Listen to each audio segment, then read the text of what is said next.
नमस्कार, ध्येय टीवी के डेली एमसीक्यू प्रोग्राम में आप सभी का स्वागत है। इस कार्यक्रम में हम आईएएस और पीसीएस जैसी प्रतियोगी परीक्षाओं के लिए महत्वपूर्ण बहुविकल्पीय प्रश्नों पर चर्चा करते हैं। तो आइए शुरू करते हैं। पहला प्रश्न, S-400 मिसाइल के संबंध में निम्नलिखित में कौन सा कथन असत्य है? ए, ये हवा से हवा में मार करने वाला एक मिसाइल डिफेंस सिस्टम है।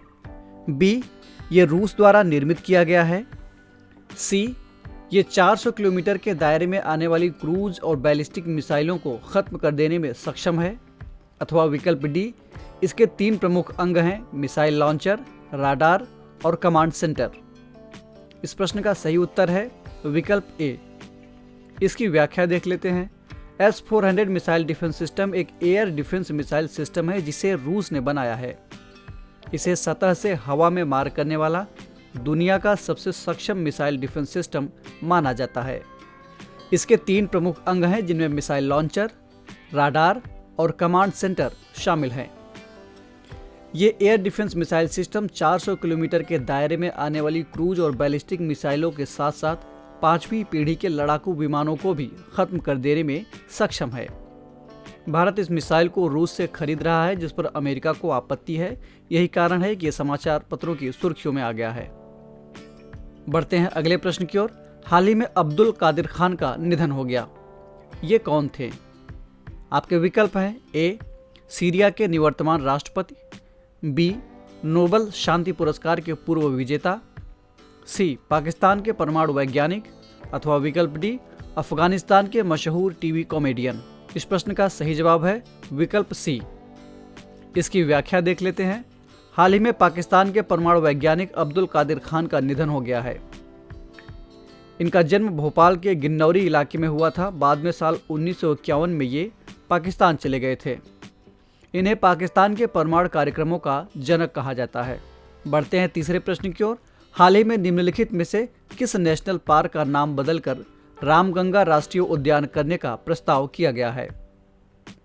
आपके ऑप्शंस हैं ए, नामदफा राष्ट्रीय पार्क।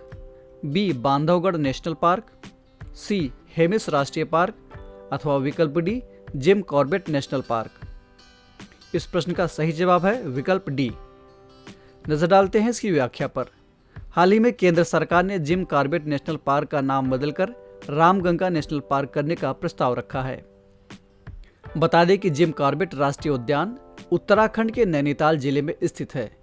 इसकी स्थापना लुप्तप्राय बंगाल टाइगर को संरक्षित करने के मकसद से साल 1936 में हैली नेशनल पार्क के रूप में की गई थी। ये भारत का सबसे पुराना राष्ट्रीय उद्यान है। इस राष्ट्रीय उद्यान में रामगंगा नदी द्वारा निर्मित पतली दून घाटी शामिल है। बढ़ते हैं अगले प्रश्न की ओर। हाल ही में जेजीरो क्रेटर सुर्खियों में था। ये कहाँ स्थित है? आपके ऑप्शंस हैं ए, पृथ्वी के उत्तरी ध्रुव पर। बी, मंगल ग्रह पर। सी, पृथ्वी के दक्षिणी ध्रुव पर। अथवा डी, सेंट हेलेना द्वीप पर। इस प्रश्न का सही उत्तर है विकल्प बी। इसकी व्याख्या देख लेते हैं। हाल ही में नासा के परसिवरेंस रोवर ने मंगल ग्रह के जेजीरो क्रेटर की नवीनतम तस्वीरें भेजी हैं। इससे इस क्रेटर के जलीय इतिहास का अनुमान लगाया जा रहा है। इसके साथ ही वर्षों से मंगल ग्रह पर जल की मौजूदगी के दावे को नासा ने और मजबूती दी है। सबसे बड़ी बात, ये उपलब्धि भारतीय अमेरिकी मूल की वैज्ञानिक डॉक्टर स्वाति मोहन की लीडरशिप में हासिल हुई है। बढ़ते हैं आज के कार्यक्रम के अंतिम प्रश्न की ओर। नानाजी देशमुख के संबंध में निम्नलिखित में कौन सा अथवा कौन से कथन सत्य हैं? पहला, वे एक भारतीय समाज सेवी और राजनेता थे। दूसरा, इन्हें भारत रत्न से सम्मानित किया जा चुका है। आपके ऑप्शंस हैं ए, केवल 1। बी, केवल 2। सी, 1 और 2 दोनों। अथवा डी, इनमें से कोई नहीं। इस प्रश्न का सही उत्तर है विकल्प सी। इसकी व्याख्या देख लेते हैं। नानाजी देशमुख का जन्म आज ही के दिन यानी 11 अक्टूबर को साल 1916 में हुआ था। वे एक भारतीय समाज सेवी और राजनेता थे।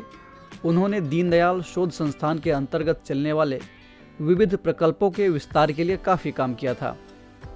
उन्हें शिक्षा, स्वास्थ्य और ग्रामीण स्वावलंबन के क्षेत्र में अनुकरणीय योगदान के लिए पद्म विभूषण से सम्मानित किया गया था। साल 2019 में उन्हें भारत रत्न से भी सम्मानित किया गया। 27 फरवरी 2010 को इनका निधन हो गया था। तो ये था आज का डेली एमसीक्यू कार्यक्रम। आपको ये कार्यक्रम कैसा लगा कमेंट करके हमें ज़रूर बताइएगा। साथ ही हमें ये भी बताइएगा कि आपके 5 में से कितने प्रश्न सही हुए। अगर आपको ये कार्यक्रम पसंद आया हो तो चैनल को लाइक, सब्सक्राइब और शेयर करना न भूलें। हम फिर मिलेंगे एक नए कार्यक्रम के साथ। तब तक के लिए इजाज़त दीजिए। नमस्कार।